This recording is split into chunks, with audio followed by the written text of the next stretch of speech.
Okay guys, marami nang tatanong kung paano ko daw ginawa itong video na to kay Tito Mars. Kung pwede daw magbigay ako ng tutorial. Actually, napakadali lang yan. Basta marunong ka lang sa CapCut. So, tuturo ko sa inyo kung paano ko ginawa itong video na to kay Tito Mars. Ganito lang yan. Sa una, gagawa ka muna ng video mo, syempre, na kunyari may nakikita kang nakaupo dyan sa upuan na yan. Kasi dyan mo ilalagay yung video ni Tito Mars. Ayan, ganyan-ganyan ka lang. Tapos kunyari nakikinig ka. Pagkatapos sisipain mo. Okay yan, ganyan. Tapos punta ka sa CapCut.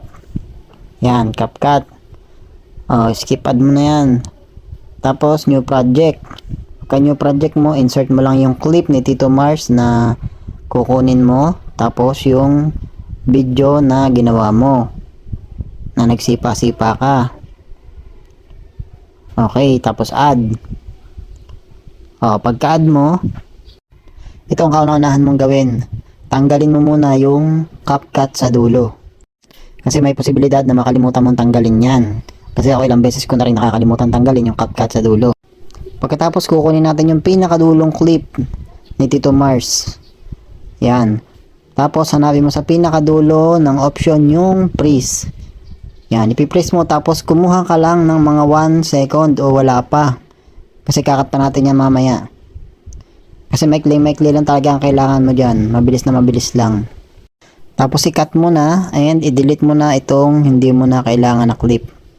Pagkatapos hanapin mo yung remove background. I-remove natin yung background niyan.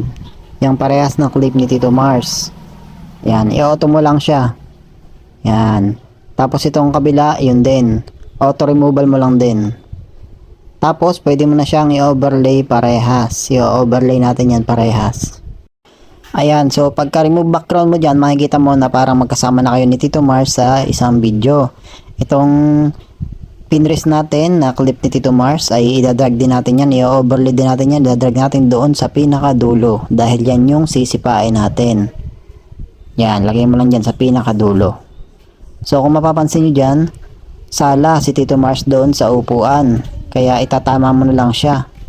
So i-click mo si Tito Mars. Pagkatapos banatin mo lang yung kanyang video kung saan siya magsasakto na parang nakaupo talaga siya doon sa upuan natin sa harapan.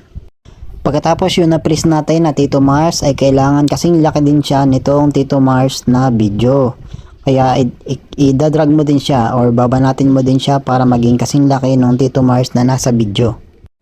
Ngayon kung mapapansin nyo, sala yung timing ng sipa doon sa pinrest natin na Tito Mars. Kaya itatama lang natin yung timing niyan. Ayan, so pag naitama nyo na yung timing, pipindutin nyo yung clip na pinrest natin na Tito Mars. Tapos i-click nyo lang yung pinrest natin na clip at pindutin nyo yung diamond doon sa taas. Tapos i-drag nyo ng kaunti. Kapag hindi na kulay pula yung diamond, pwede nyo nang galawin yung Tito Mars na nasa video. Tapos ganun lang ng ganun, ulit lang ng ulit hanggang mawala si Tito Mars. Hatakin nyo lang siya ng hatakin hanggang sa mawala siya doon sa ating video. Tapos pag nawala na si Tito Mars doon sa video, pwede nyo nang i-cut yung mga natira. I-cut nyo tapos delete nyo na yung natira. Yan, ganyan. Tapos i-insertan na natin yan ng sounds ng slap. Mag-download lang kayo sa YouTube ng sounds ng slap. Tapos download nyo as MP3. Insert nyo yung sounds tapos itama nyo lang doon sa saktong sa timing kung saan nyo sinipa si Tito Mars.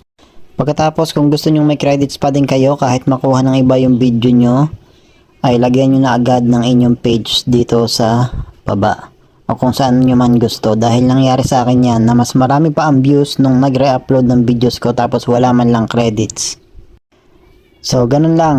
Save nyo na tapos ito yung kinalabasan niya guys. Pagising ko lang ate, may nag-request na naman. Subukan mo naman pandesal at 3-in-1 kape. Almusalin ko. Sausaw mo pandesal sa kape lang.